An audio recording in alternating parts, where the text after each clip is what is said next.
Hello, everyone, and welcome to this podcast. I hope that you've been enjoying the programs so far.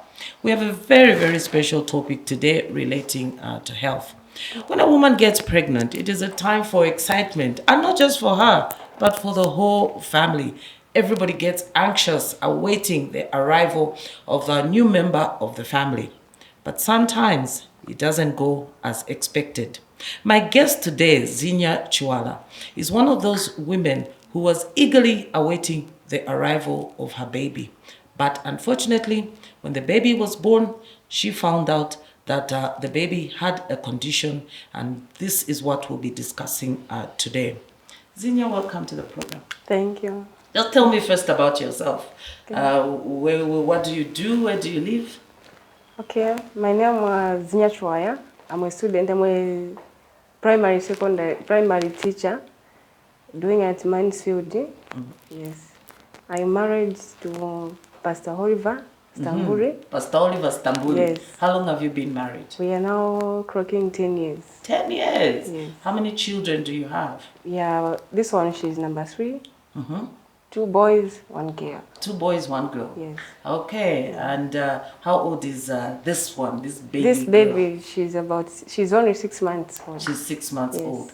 Tell me about your first 2 pregnancies. Were they easy? Were they difficult? Some women have very difficult pregnancies. Others say it's easy. How were the first 2 pregnancies? The first 2 pregnancies, it was just normal.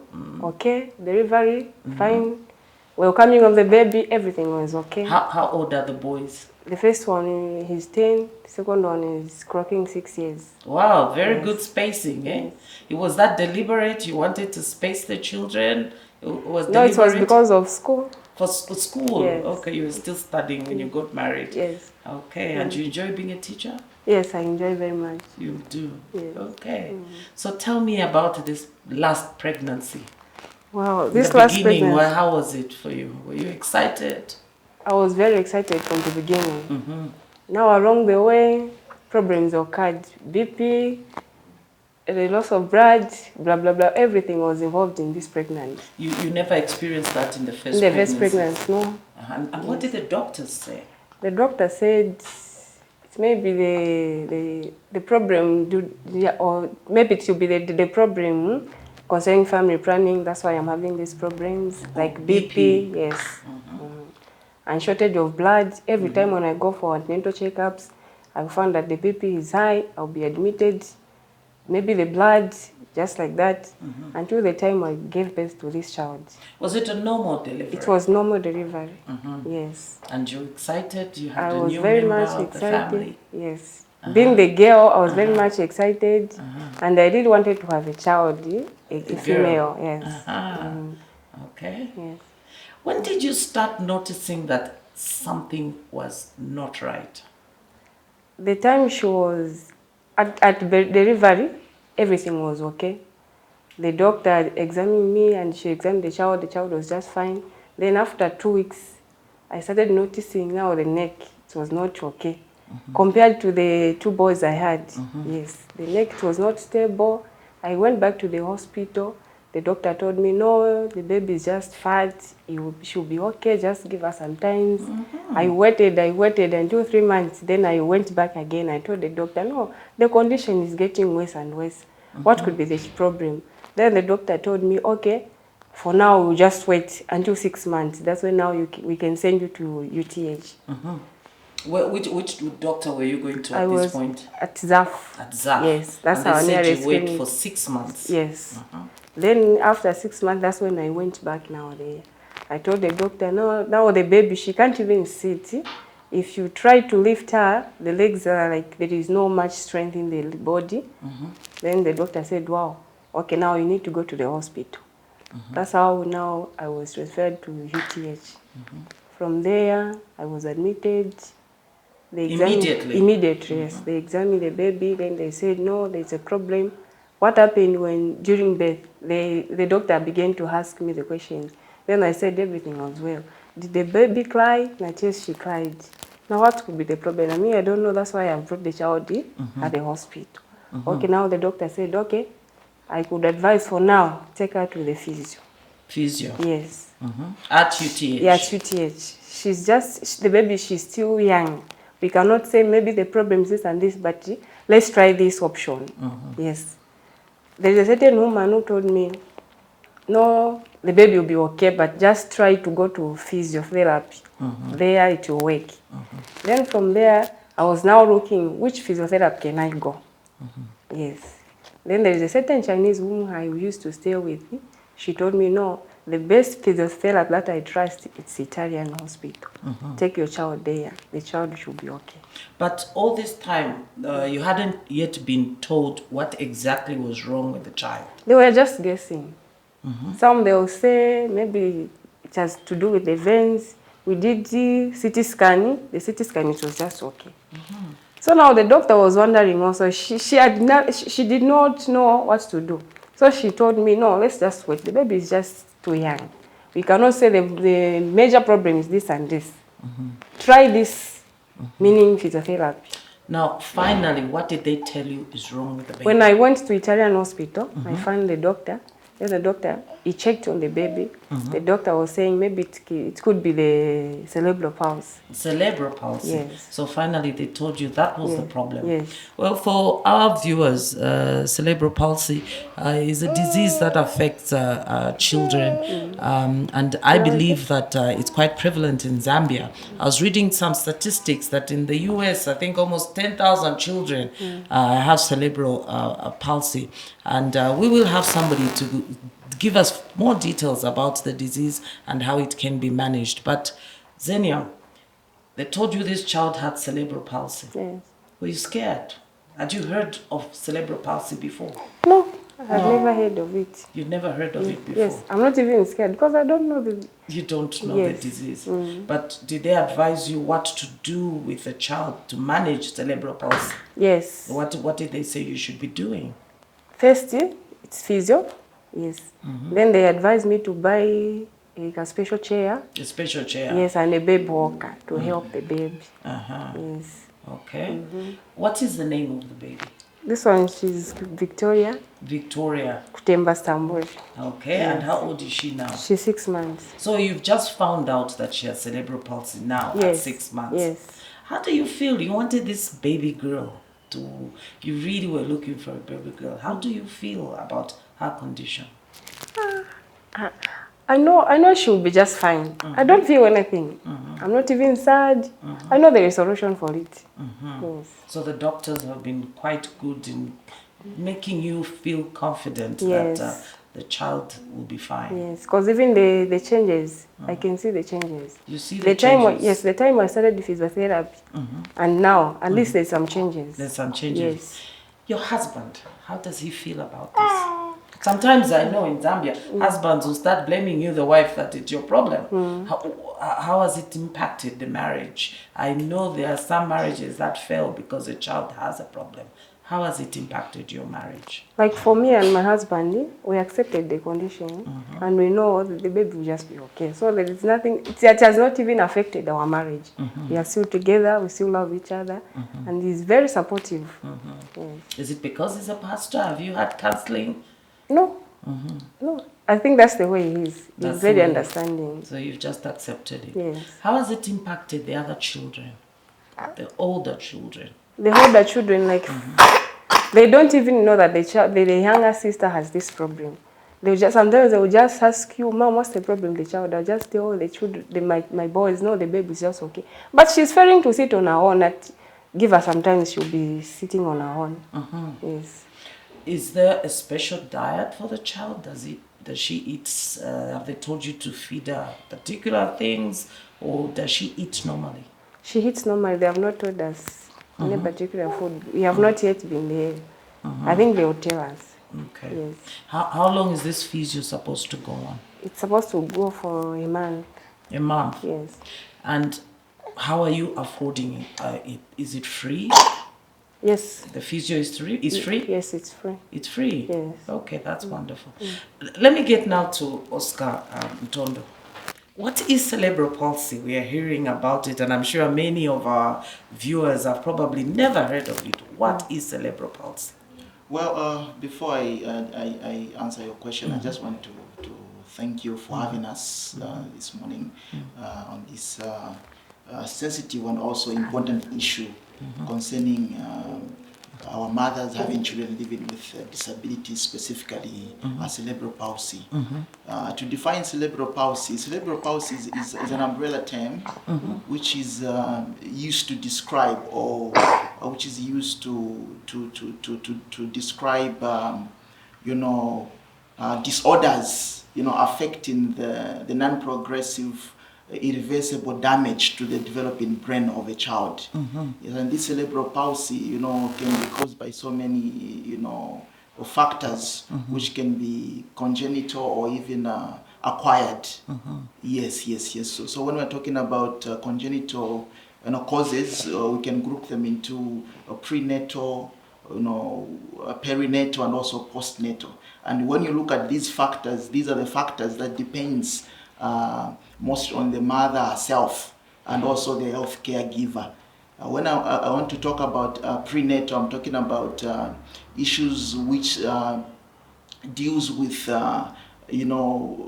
before a mother conceives, which is maybe infections, also chromosomal abnormalities, measles, those things, they cause damage to the womb and also the placenta. So before the mother and also before a couple who plans to conceive, they should look at these things and screen them before they conceive. And the other causes could be perinatal. Perinatal means it could be during labor or during childbirth. These perinatal causes could be prolonged labor. It could be drowning. The baby can drown in the fluid. That fluid is called amniotic fluid, where it will cause reduced oxygen supply to that baby's brain. That's where you hear that, oh, my baby did not cry, my baby did not even, do anything after birth, even after so many stimulations. So those are some of the causes in line with perinatal. The other causes could be, acquired causes in terms of postnatal. These causes I can call them acquired because these are causes whereby a mother maybe by mistake drops a child. That could be traumatic, which leads to traumatic brain injury, and also there could be meningitis. Meningitis is nothing but an infection to the meninges of the brain, that covers the ventricles, or that covers the brain, the covering of the brain. The other causes in terms of postnatal could be in jaundice. That's why, if I borrow the words of Mrs. Chwaya here, she said that she didn't know that a child had a cerebral palsy, not until after 6 months when the doctor told her to say, your child has cerebral palsy. So cerebral palsy is broad, and we cannot actually arrive at a diagnosis immediately when a child is born. Okay. Yes, so it takes time for us to really, reach at a point to say this is the diagnosis and this is the type of cerebral palsy that a child is having. Now, I know that you operate from the Italian orthopedic hospital. How prevalent is the disease in Zambia? Concerning that, let me base it on our program under the Zambian Italian Hospital, a program called CBR. CBR is Community-Based Rehabilitation. This is a program which is based on the community development strategy to enhance the lives of children living with disabilities. So during this program, the prevalence of children living with disabilities, specifically cerebral palsy, I can say 5 out of 150 children, are having a cerebral palsy, and that is just within Lusaka, the compounds, near Lusaka, not even extending them to other rural areas. So you can see that the prevalence is actually high. Yes. Okay, and at what stage do you think the causes are more prevalent? Is it at prenatal, postnatal? At what stage do you think the causes are more prevalent? I think the causes are more prevalent on perinatal and postnatal stages. For example, a mother who is pregnant taking alcohol and also, you know, smoking cigarettes. You know, in cigarette there's nicotine, which, you know, depresses the oxygen supply, you know, to the brain of a developing fetus, or even a postnatally. You know, you are feeding the baby, and you know that nicotine will reduce the nutrition level on the blood that the baby needs to get through breastfeeding. So are you actually saying it's actually preventable, or are there cases where it's genetic? Cerebral palsy is preventable when we look at you know, the measures, the measures that the mother can take before even conceiving and during pregnancy.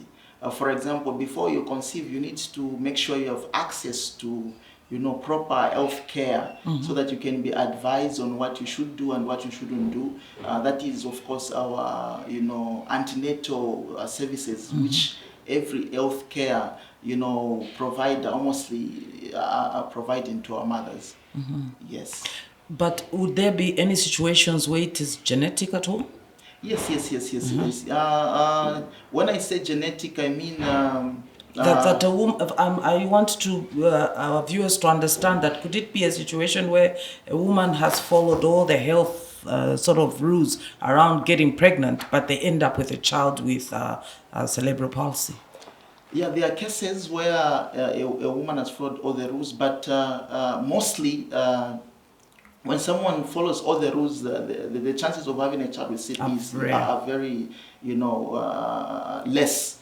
But when I want to talk about those mothers who have no knowledge whatsoever about, you know, CP, and or more especially those in rural areas, those are mothers who are experiencing problems actually with children living with disabilities. Then that's quite scary, Oscar, because you said that at least 5 out of 150 children within just the compounds of Lusaka, not even Zambia, but just Lusaka, and not even the whole of Lusaka, are born with cerebral palsy. And if a lot of these cases can be preventable, then it's exposing another bigger problem, that there's a lot of measles, there's a lot of alcohol abuse by pregnant women, there's a lot of smoking. What is happening in the community with pregnant women? Are we failing to communicate the importance of a woman who wants to be pregnant and is pregnant in making sure that they are healthy? Yeah, I think it's lack of awareness and you know, education concerning what happens before pregnancy and during pregnancy, and also after pregnancy. Like, for example, our program at the Zambian Internal Hospital, the same CDR program, we are not only looking at children living with disabilities, but we are also doing education, educating the mothers the importance of, you know, taking care of themselves during pregnancy, and also what they should do and what they shouldn't do. And I think we're on course, although some believe that you know, these conditions like CP as a result of mysterious causes. You know, our Zambian people say it's that somebody bewitched them. Me. Yes. Did you feel that way? Did Yes. you feel that somebody bewitched your baby? Yes. Really? Very much. Even with your husband being a pastor? For him, no. But for me, me, yes. You were very sure that somebody bewitched your Yes. baby. Oh, now after hearing him, what are the things you think that you probably didn't do right that might have ended up in your child having cerebral palsy? I think from what I've read, like genetic. Maybe it can be genetic or Yeah, are there some other people in your family? My elder sister, the daughter, she was see. just like my daughter, the way she is. But as time goes on, she's just okay. Yes. Okay. Does this condition go away as the child gets older or become better? Well, what I can say is, in terms of prognosis of the child, which is, you know, the condition getting better, I can say, like I defined before, cerebral palsy is an irreversible brain damage, but that doesn't mean that it's not treatable. It's incurable, but it's treatable. So with children living with disabilities, we look at the functional independence. We look at what the ability of the baby, what the baby can do, depending on what depending on what the brain has at that point. So this disease or this disability is treatable, although other people say it's incurable. But your program is only related to the Italian hospital. So if a woman is in Shangombo right now, a woman is in Kasama right now, and they have this situation, what are they supposed to do?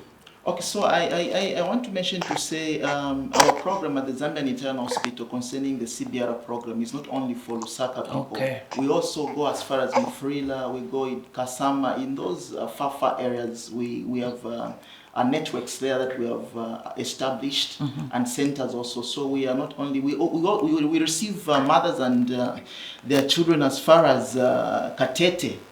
Yes, as far as Katete, as far as, Kasama, all those outskirts areas in our country. So it's not only limited to Lusaka based people, but also we extend all over. Yeah, so the only challenge we have, of course, sometimes, we have limitations.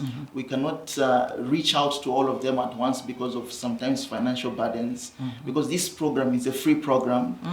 Yeah, we are doing. So mothers access the support free of charge. Exactly, yes. Mothers access the program free of charge, from admitting them, keeping them for a month or two. We provide food for them, physiotherapy services, and those who need surgery also, in terms of, because these conditions also have musculoskeletal problems where the muscles are too stiff. So we also provide free surgery, I might mention. So the treatment is basically physiotherapy and of course surgery as and when it is needed. Yes. So in this program, of course, our number one treatment is physiotherapy. But during our screening program, when we discover the child needs to undergo surgery, of course, we refer them to our surgeon to perform one or two surgeries, like, for example, tendon releases. And also, during the screening program of the same children, if we find out to say they have problems like seizures and all, we also, refer them and also provide free medication for them, like baclofen, which, helps in releasing muscle tone. Is there a need for a special diet? For example, our dear lady here, Victoria, who is 6 months old, is there a need for a special types of food? Yes. Of course, there is need for a special diet. I want to mention to say we also work with nutritionists who we consult concerning nutrition for children. And I might mention to say you're looking about a musculoskeletal issue here. So if there is no proper build-up of muscle in a child living with disability already, the problem is the motor cortex, which causes abnormalities in the muscle development. So of course you need protein, bodybuilding foods in terms of protein for the child to actually develop properly, and also be able to cope with the physiotherapy that we are doing. Is it a fact that because she has cerebral palsy, the sort of development in relation to other children the same age is behind, is slower? Will she be able to speak at the same time? What should the mother be expecting in a year from today, in 2 years from today? Okay, so in terms of the prognosis, or in terms of the baby getting better, depends on the age. Okay. Depends on the age, and also the milestones which are delayed at that particular time. So one child might speak in the next 2 years, one might speak even after 3 years. And they might need speech therapy? They might need speech therapists also. They might need occupational therapists. It's a multidisciplinary approach, actually, when it comes to children living with cerebral palsy. Can an adult get cerebral palsy? Is it just children? Okay, like I said, cerebral palsy is an umbrella term. It's broad. Mostly when we talk about cerebral palsy, usually we would define it based on the age, maybe 0 to, or let's say 15 years old. When someone gets symptoms or gets problems related to cerebral palsy. Now, that will not be defined as cerebral palsy. That might be defined as maybe a stroke, I see. a severe in adults. Yes, I yes, see. yes. So it could be the same symptoms, same signs, and same problems relating to musculoskeletal disorders, but that cannot be defined as CP.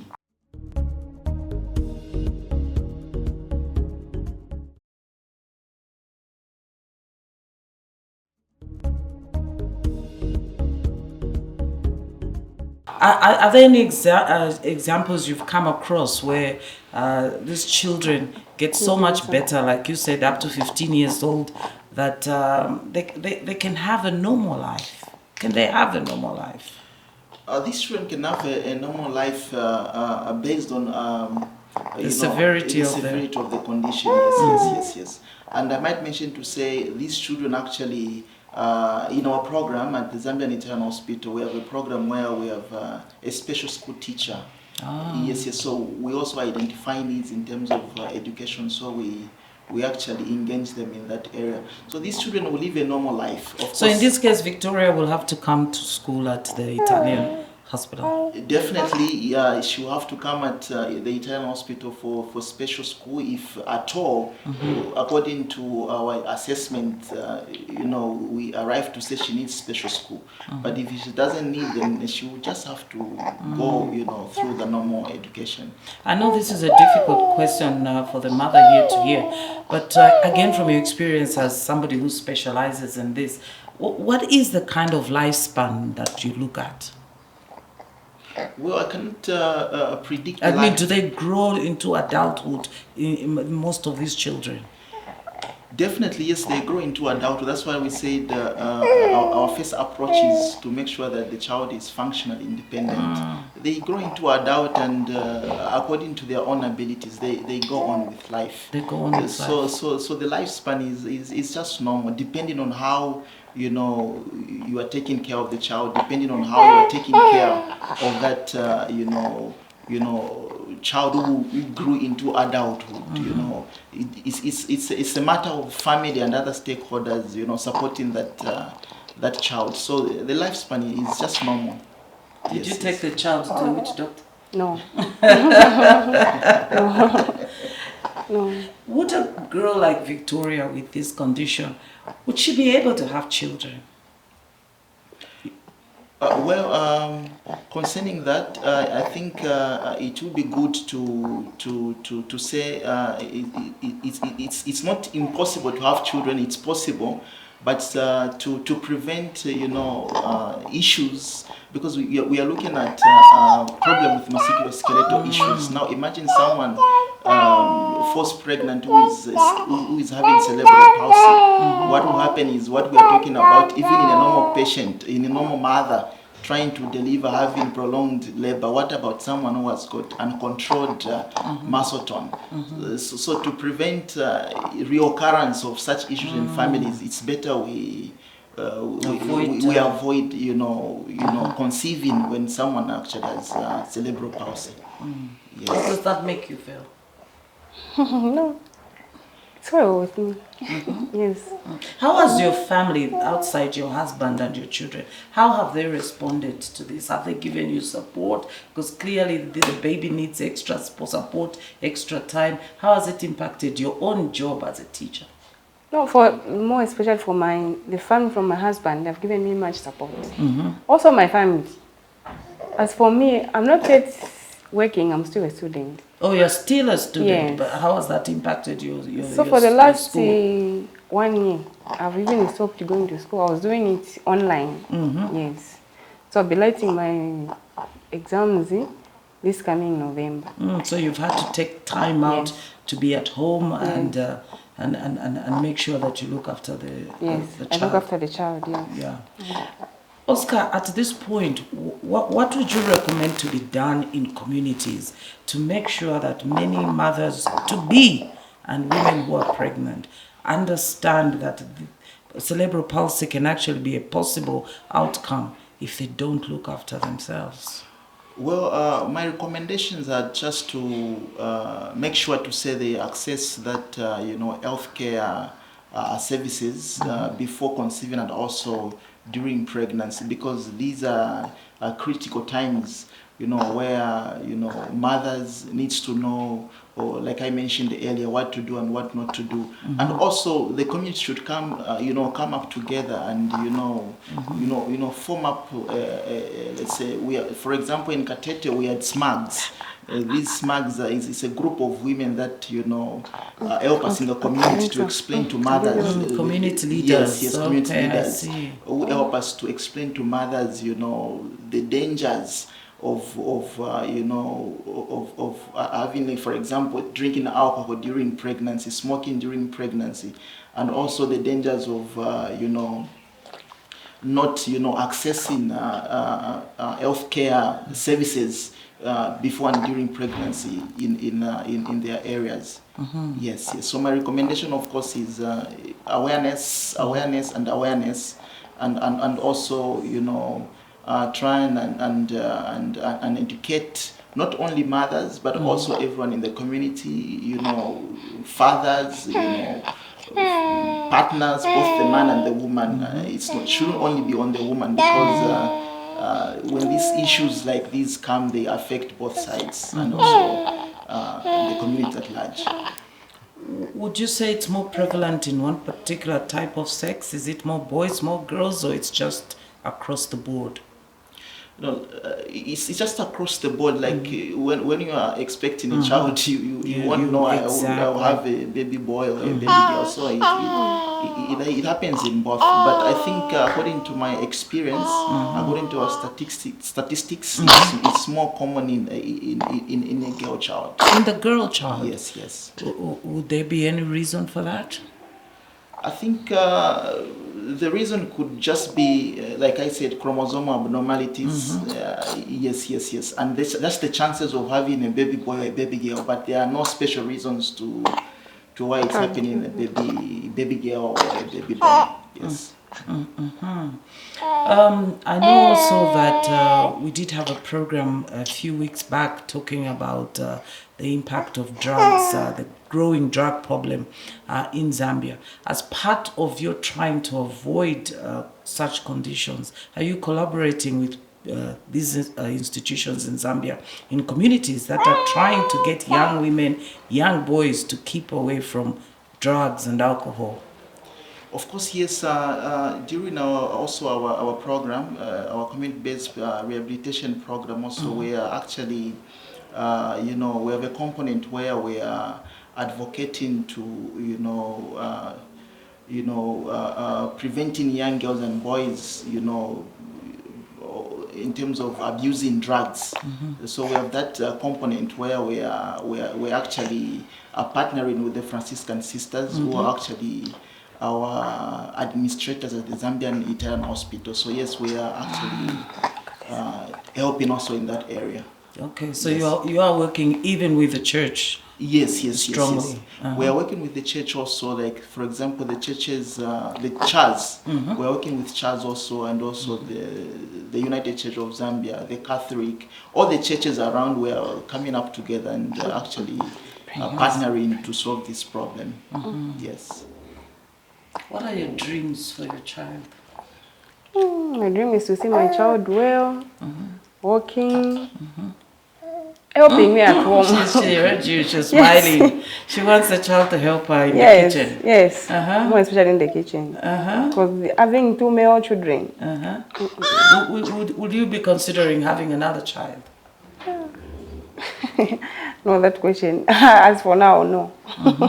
Yes. You just want to attend to this one until she gets better. Maybe that's when I can think of other child. And you're happy you're seeing improvements since the child has been going to the Italian hospital? Happy. I'm very much happy because I've seen some improvements. The neck is now stable. She tries to sit now. You can let her sit on her own for 2 seconds. She's able to manage. The strength now, at least, she's gaining some strength. Yes. Oscar, there could be a woman, a father watching right now, and they have this baby and they just don't know what is wrong. And just like Zena here, they're thinking maybe we should be going to which doctor? They're thinking maybe their neighbors bewitched them, which seems to be quite prevalent in this country, that a lot of people always assume that somebody has bewitched them. But they've never heard of cerebral palsy. They don't understand why the child's neck is not stable, why the limbs are very weak. What is your message to them? What should they do? Well, my message to parents, having children with this issue, when you discover something abnormal in your child after birth, it's better you actually, reach out to any healthcare provider. You go and see a doctor, a pediatrician. You can see any you can go to any clinic. You can go to any hospital. There is no. There are no mysterious ways of say someone bewitched my child or what. So my advice is, you have a clinic near you, go there and let them explain to you. Let the child be assessed, and you start treatment as soon as possible. How are we managing the stigma? Because I've seen that in rural areas, children with cerebral palsy, and as they get older in the community, they'll be stigmatized. Oh, chimwana nchipova, chimwana what? And it can really impact the family. What are we doing to educate parents, communities about not stigmatizing disease? When it comes to stigma, it's difficult but not impossible to educate our community members.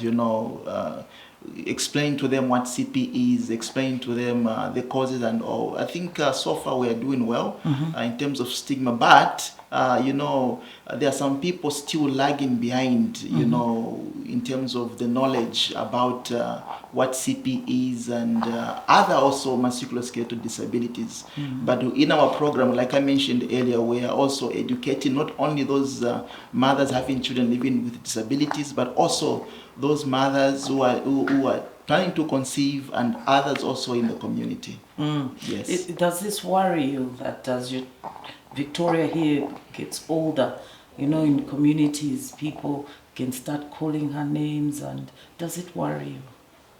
It doesn't give me so much worry because me, I believe my daughter should be okay. So as long as I'm in the hands of doctors and the physiotherapists, people, they are helping me that my baby will be okay. So it doesn't give me that worry. Yes. No, I love your confidence, and you're a happy mother, and Victoria seems very, very happy with herself on this program today. I have learned so much about this disease today, and I think that we have to do more of these programs so that people can learn a lot about something like cerebral palsy. The numbers are shocking.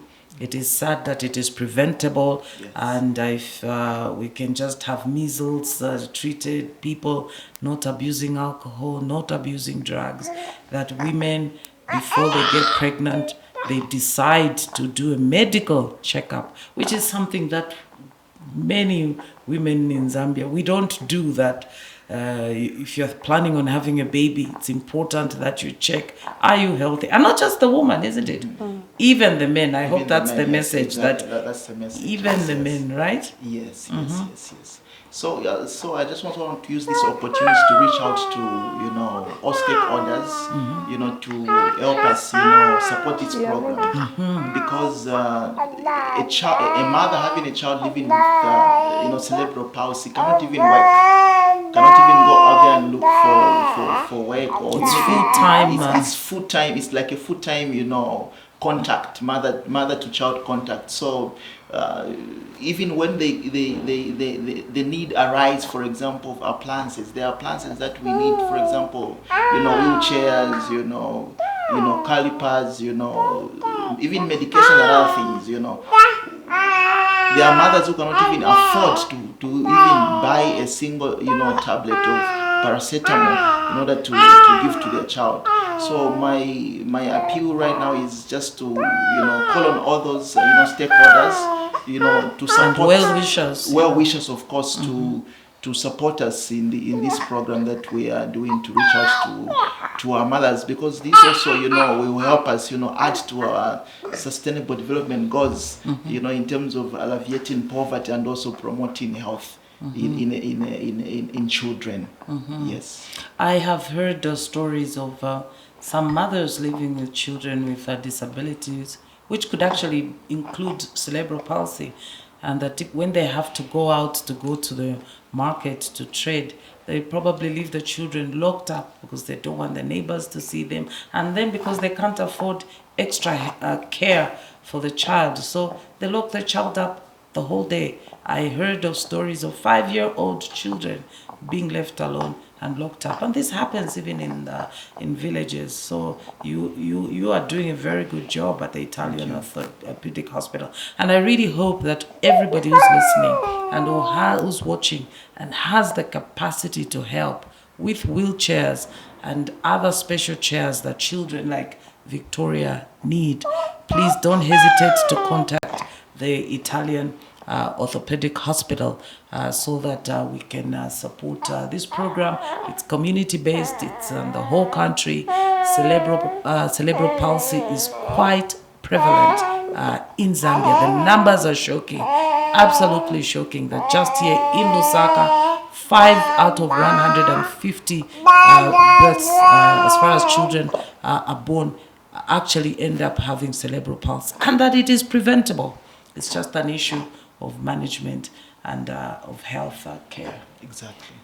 We wish you the very, very best, my dear lady, and I hope that your child continues to get the support it needs from the hospital. I am very happy to meet her, and I'm glad that you know now what is wrong with the child and that it has nothing to do with witchcraft. We'll just keep praying for you, isn't it? Yes. And please don't give up on your school. You will have to find family to give you support online as you study online so that you can also finish your school. So I wish you all the best. Thank you. Thank you very much. Oscar, it is a great pleasure really that you accepted our invitation to come on this program. I think a lot of people needed to hear about cerebral palsy. I'll still give you an opportunity to give your last word. Well, it's an honor, madam, to be here. It's a privilege, and of course, thank you for coming up with this program. Because without you, of course, we cannot reach out to mothers out there, having children with cerebral palsy. So I think my last words are to just thank you, the Diamond TV media, and of course everyone involved in terms of the input that they've put into to see this program come to fruition. Thank you. Thank you. Yes. I want to thank you also for having found the time to join us. We know that you have a wide range of programs you could have picked to watch, but at this particular time you have picked to watch this one. Thank you so much. And if you are able and have the capacity and power to support the Italian Orthopedic Hospital with their community-based support to children living with disabilities, not just cerebral palsy, which we're talking about today, but any other support you can give to children living with disabilities, who are so many in our communities, the whole country. Please don't hesitate to do so. Thank you so much for today, and I look forward to seeing you again on my next podcast. Bye.